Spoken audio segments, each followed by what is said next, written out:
जोडी हाची घडोघडी खाली टाकलं मरायच्या आधीची अवस्था की त्याच्या पुढे संपूर्ण चित्रपट. याला म्हणतात अनुताप, अनुतापाचं दुःख. आता मेल्यावर माझ्या संपत्तीचं, वैभवाचं, बायका पोराचं कसं होईल हे मोहजन्य आहे. जीव जाण्याचा प्रयत्न करतो, शरीर धरू धरू ठेवतं जेव्हा, ही वडाताण, हे विश्लेषण. आणि टकरी, त्याला टकरी म्हणतात. ते सारखं वर पाहतं, पापण्या हलवत नाही, पाय गार पडलेले असतात, उष्णता छातीमध्ये, इथे कंठात प्राण, वाचा गेलेली. 2-3 मिनिटाचा पाहुणा, हे शेवटचं. ते सारखं वर पाहतं, त्याला यमदूत दिसतात. यमदूत फक्त दोघाला दिसतात, मृदंगाचारी आणि कीर्तनकार. आम्ही काय एवढे पापी आहो का? मग कोण दोघं? राजू नाना, एक तर कुत्र्याला दिसतात, नाही तर ज्याच्या करता आले त्याला. कारण स्वर्गारोहण प्रसंग वाचा, धर्मराजासोबत कुत्रं गेलं होतं, ते यमपुरी पाहून आलं वापस पुण्य संपल्यानंतर. त्या दिवसापासून कुत्र्यांना यम दिसतात. गावात यमदूत आले म्हणजे त्या दिवशी कुत्रे भुंकत नसतात. लहान पिल्यापासून म्हाताऱ्या कुत्र्यांपर्यंत विव्हळतात, कारण त्यांना यमदूत दिसतात. भुंकण्याचा प्रयत्न करा, बोबडी वळते, बोबडी. एखादा भित्रा माणूस संडासमध्ये गेला आणि झुरळ दिसलं बवर, तर झुरळ नाही म्हणत, झुझू करतं. तसंच कुत्र्याची अवस्था. व त्या दिवशी त्याचं कारण शोधा तुम्ही. आणि मग माझं खोटं असेल तर त्या दिवशी म्हाताऱ्या माणसांची चर्चा आहे का प्रल्हादराव. 90चं म्हातारं 85च्या म्हाताऱ्याजवळ जातं. आबा, काय नाना? अरे कुत्री रडायला लागली गावात. हो, जास्त आजारी कोण आहे? हे दोघं सोडून समजायचं यमदूत आले. हे यमदूत कुत्र्यांना दिसतात. दुसरं, ज्याच्या करता आले त्याला दिसतात. त्याचं वर्णन आहे. 11 विक्राळ काळे कुट्ट निर्दय निष्ठुर निगरगट्ट, ते आपणात बांधून घट्ट, फरफरा ओढते बिकट मार्के, काटे कुटे ठाई ठाई, खड्डे मोठे दंशती, सर्प विंचू कोटे, ऊर्ध्व मार्गे उडते, हिंस्त्र पशु लचके तोडती, क्रूरकी धाड बोचून खाती, रक्तबंबाय ऐशा रीती दया कोणा येईना दूर, राहिली नाती गोती, राज्य वैभवती, संपत्ती पडदूता, यमदूता हाती असाय आणि एकटा. आणि मग नाही त्या यमासी करुणा. मग तिथं गेल्यावर यमधर्मापुढे उभं केल्या जातं. चित्रगुप्ताला यमधर्म विचारता, याचं कसं काय काय म्हणतील. मग चित्रगुप्त वाचून दाखवतो. हे 50 वर्ष सप्ताह झाला पण कीर्तनात गेलं नव्हतं. अजून काय, कधी वर्गणी दिली नाही, देणाऱ्याला विरोध केला. श्रावण महिन्यातल्या शेवटच्या सोमवारी सुद्धा शुद्धीवर नव्हतं. हा ना. मग यमधर्म विचारतो, कारे केशवासी चुकले ते का, केशवासी चुकले ते का, केशवासी चुकले.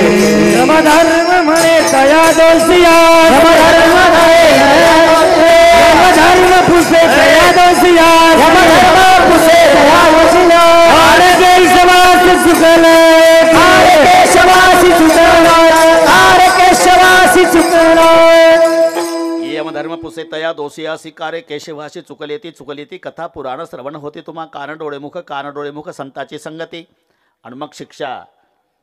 पहिलं, अशी पत्र तारू खैराचे इंगळ, त्याला खिळ्याच्या वनातून चालवतात. आर पार खिळे घुसतात पायामध्ये, छिद्र छिद्र छिद्र पायाला झाले. मग खैर नावाच्या लाकडाचे निखारे, मग त्याच्यानंतर लाल लोखंडाचा खांब त्याला कवटाळतात. आणि त्याच्यानंतर तापल्या तेलाच्या उकळत्या कढईत टाकतात. बापरे, काय काही असंही म्हणतील एक तुम्ही जे काय बाता हाणता महाराज. अहो तिथं छिद्र पायाला पडतात, 2 हात यमदूत धरतात. अहो डेड बॉडी तर इथंच आहे. हो, ते बरोबर आहे. ती अंत्यसंस्कारासाठी तुम्हाला दिलेली आहे. पण त्याच्यातला जो जीवात्मा जातो ना, त्याला तिथं एक शरीर मिळतं. तुम्ही अशी काळजी करू नका, हे राहू द्या तुमच्याकडे पत्र्याच्या शेडमध्ये न्यायला. राम बोलो भाई राम. त्याच्यातला जीवात्मा जो जातो त्याला तिथं शरीर तयार असतं. तुम्ही काही प्रयत्न करायचे नाही. आणि माझं खोटं असेल तर तुम्ही आजारी पडा बरं. आणि बिमार पडल्यावर तुम्हाला तुमच्या मुलाने पुण्याला नेला. तुमचे किती भारी कपडे असू द्या तरी तिथला झगा घालावा लागतो. झगा तयार आहे दवाखान्यात, तसं तिथं शरीर तयार आहे. तुम्ही फक्त मरून पहा, काय करू नका तिथं. मग एक हात यमदूत इकडून एक हात धरतो, तप्त भूमीवरी चालवती पायी, अग्निस्तंभाबाई कवटाळती, अशी तारू खैराचे इंग निघताती ज्वाळ तैलपाकी.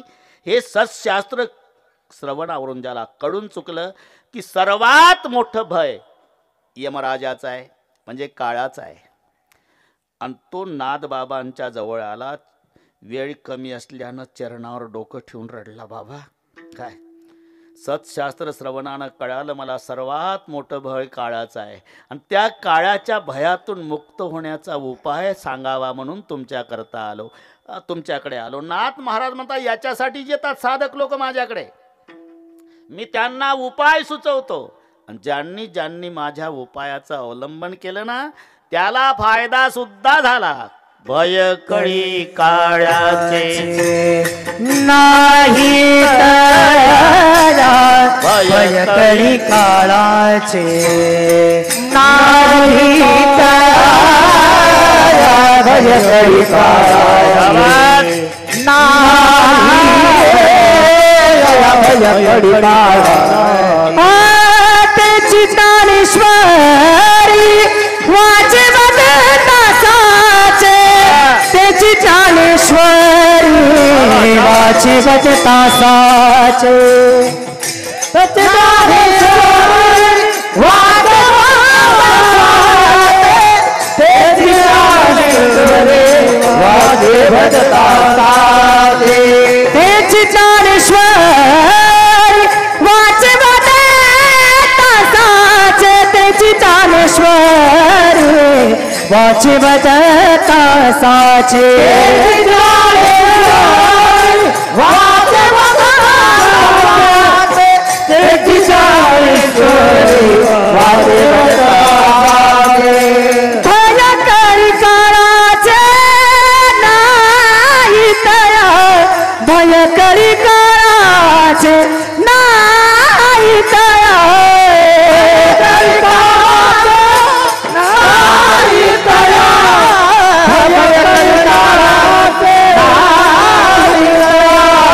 भय कळी काळाचे नाही तया, भय कळी काळाचे नाही तया,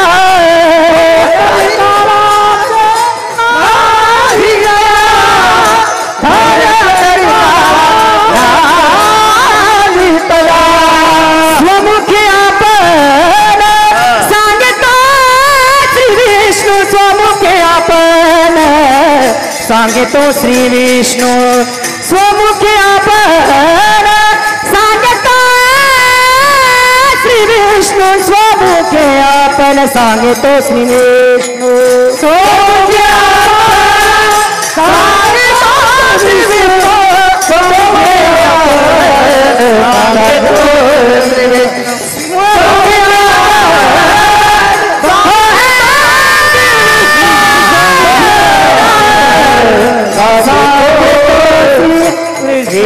ज्ञानेश्वरी वाचे बदता साचे, भय कळी काळाचे नाही तया, भय कळी काळाचे नाही तया, ज्ञानेश्वरी वाचे बदता साचे, भय कळी काळाचे नाही तया,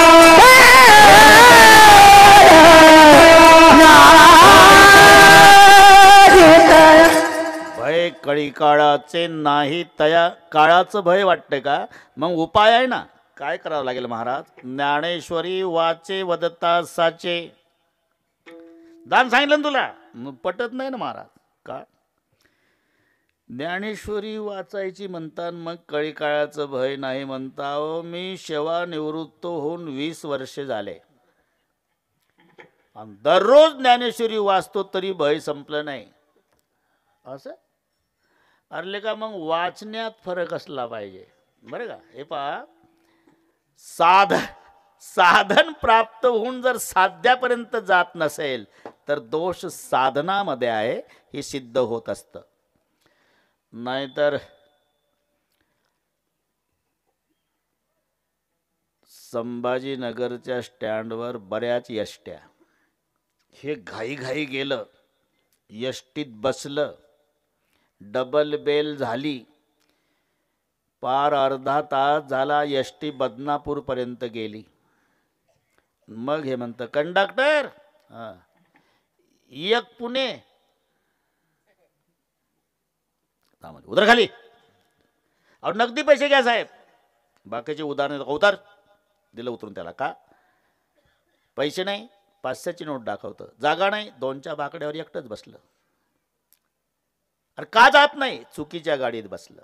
साधन प्राप्त होऊन जर साध्यापर्यंत जात नसेल तर दोष साधनामध्ये आहे हे सिद्ध होत असतं.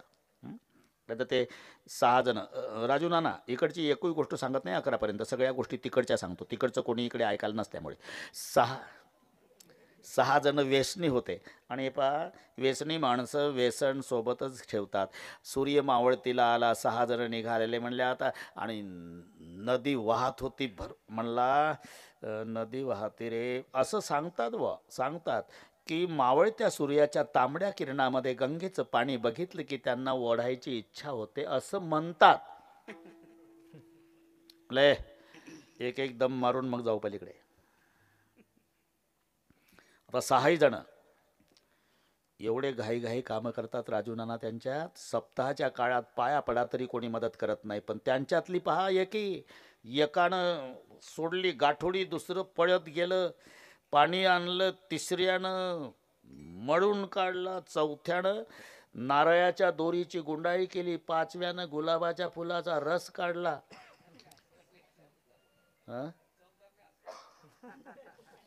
चोपदार पाठ आहे मला. गोल्डन भानुशाही कोण आहे बरोबर आहे का नावं चुकली. अरे एकदाच वाचत असतो आम्ही. विठ्ठल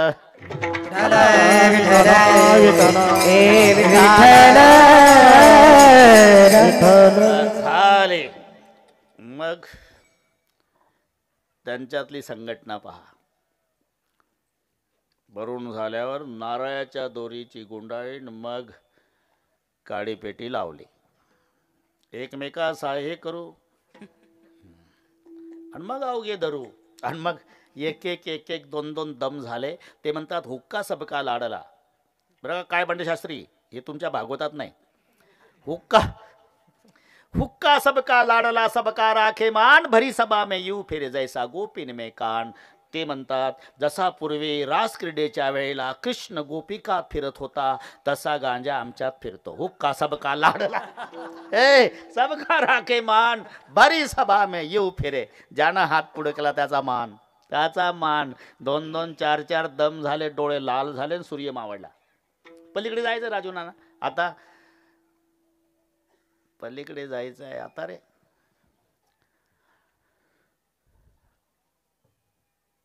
गुडगा पाण्यात गेले. त्या भागातलं एक आलं. अरे कुठले कोण्या गावचे? लांबचे. काय आत्महत्या करता का? म्हणजे पोहायला तर कोणाला नाही. मग 2 पुरुष पाणी आहे ना. बापरे मग कसं जायचं? अरे पलीकडे जा. इथून अर्धा किलोमीटर एक नावाडी आहे. नावाड्याच्या पाया पडून पलीकडे जा. आता 8:30 वाजले. नावाडी गेला घरी. दोर बांधून झाडाला. पण हे लाल डोळेवाले म्हणले अरे नसू दे नावाडी ना आपण रे. डोळे लाल झाले. बसले 9 वाजता. नावेत बसले 9 वाजता. म्हणले आपण 6 जण आहे ना. दोघाची पाळी. 9 ते 12 दोघांना वल्ले मारले. हा बाजूला 12 ते 3 दुसरी दोघं. हा बाजूला 3 ते 6 तिसरी जोडी. पहाटेचं कोंबडं वरडलं भर. नाव तिथंच. जाण्याची इच्छा नाही का? इच्छा आहे. साधन नाही का? नावेत बसले. प्रयत्न नाही का? रात्रभर वल्ले मारले. मग का जात नाही? दोर सोडला नाही. दोर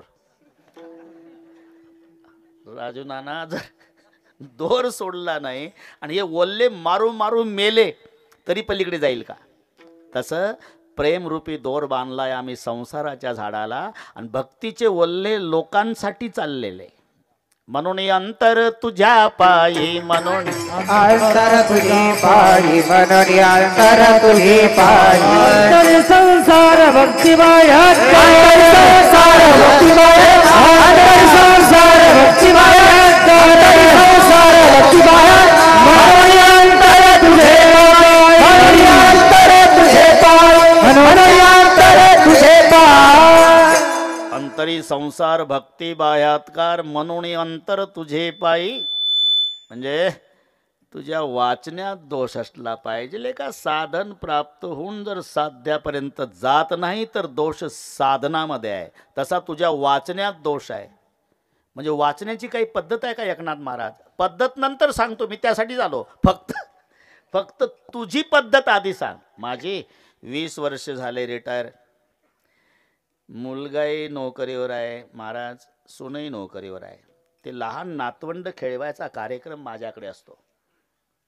दोन्ही नातू एकाच पाळण्यात टाकतो बाबा. एका हाती पाळण्याची दोरी आणि एका हाती ज्ञानेश्वरी. ओम नमो जियाद्या बाळा जो जो रे कुलभूषणा, जय जय स्वसंवेद्यात्मरूपा दशरथ नंदना. एका हातानं पाळण्याची दोरी ओढतो महाराज आणि एका हातानं ज्ञानेश्वरी. म्हणूनच फरक. लेका अशी वाचून मेला तरी फायदा होईल का? मग ते 20 रुपयाचं पुस्तक नाही, प्रत्येक ववीतून माझी माऊली माझ्यासोबत साक्षात बोलते, ही भावना ठेवून. भाव धरुनिया वाच ज्ञानेश्वरी, भाव धरुनिया वाच ज्ञानेश्वरी, ज्ञानेश्वरी भाव धरुनिया वाच ज्ञानेश्वरी, भाव धरुनिया भाव धरुनिया वाच ज्ञानेश्वरी, ज्ञानेश्वरी भाव धरुनिया वाच ज्ञानेश्वरी, ज्ञानेश्वरी भाव धरुनिया वाच ज्ञानेश्वरी, भाव धरुनिया वाच ज्ञानेश्वरी.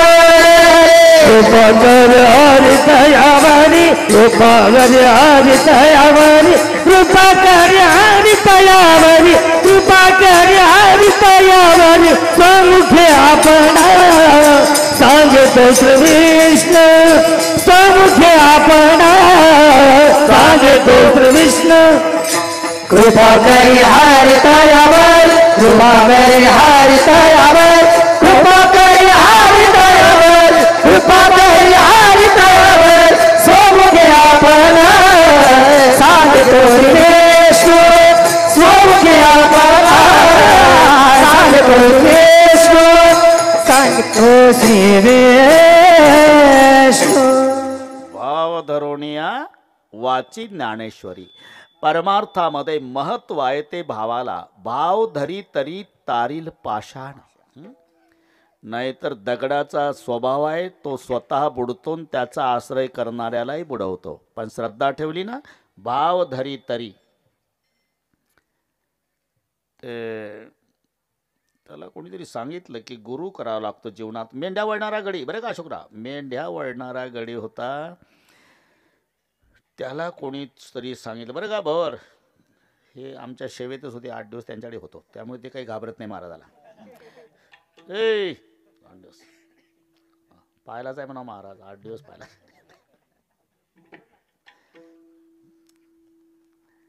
कोणीतरी सांगितलं अशोकराव त्याला की गुरु करावा लागतो. सुनले चतुर सुजान, सुनले चतुर सुजान, निगुरे नाही रहे ना. त्यानं ऐकलं, बस बस काय भांडशास्त्री. मग त्याला कळालं की पलीकडच्या गावाला गुरु आले आणि ते शिष्याला माळी घालतात शिष्य, आणि मग काहीतरी गुरुला दक्षिणाही न्यावी लागते, हेही त्याला माहिती होतं. आणि हा आडदांड गडी, मेंढ्या वळणारा गडी, 6.5 फूट उंची, 58 इंच छाती, कोल्हापुरी मिशा, सफरचंद सारखे गाल ने 112 किलो वजन. लक्षात आला का शिष्य? जाताना आपल्या शेतातून गेलं, गुरुजीसाठी कोशिंबीरची पेंडी, 2 वांगे, आधीच आडदांड. आणि त्या गुरुजीच्या भोवताल भवर परदेशातले शिष्य बसले होते. ते मक्याच्या कणसासारखे केस डोक्याला, टोमॅटो सारखे कलर, परदेशातले फळे घेऊन आलेले. आणि हे तिथं गेलं, काना एवढी उंच काठी, खांद्यावर घोंगड, 12 बंदी, गुडघ्याच्यावर धोत्र, कोल्हापुरी जोडा, कोल्हापुरी मिशा, 112 किलो वजन, 6.5 फूट, 58 इंच छाती आणि तांबडे डोळे वाघासारखे, वांगेन कोशिंबीरची पेंडी. गेलं नाही, वाकलं नाही, नमस्कार नाही. आपण जर्सी गाईच्या खोंडाला चारा टाकतो तसे वांगेन कोशिंबीर गुरु पुढे आपटली लक्षात घ्या. गुरु तर हादरलेच. बरं कमी जास्त बरोबर काठी आहे. कर बाबा काय तुला गुरु करायचा आहे, तुला दिवसभर मेंढ्यावाला त्याला काय गुरु करायचा आहे तुला. झाला रे भाऊ, मी तुझा गुरु झालो. झालो का शिष्य झालो. हा मंत्र देणं दक्षिणा काय आणले दिसत नाही का तुला वांगेन कोशिंबीर. मग तोच मंत्र आहे. याचा फायदा सांग ना गुरु. फायदा श्रद्धेनं जप कर, भाव ठेव, भावसागर तरसील. झालं. अशोकराव हे घरी गेलं. दिवसभर मेंढ्या वळताना दो बैंगन एक कोथमीर की जोडी मंत्र, दो बैंगन एक कोथमीर की जोडी. दिवसभर संध्याकाळी आलं म्हणजे दो बैंगन एक कोथमीर की जोडी. हरिपाठ दो बैंगन एक कोथमीर जोडी. जेवायच्या आधी दो बैंगन एक कोथमीर की जोडी. झोपायच्या आधी दो बैंगन एक कोथमीर जोडी. झोपून उठल्यावर सकाळी दो बैंगन एक वर्ष मंत्र जपला यानं दो बैंगन एक कोथमीर की जोडी.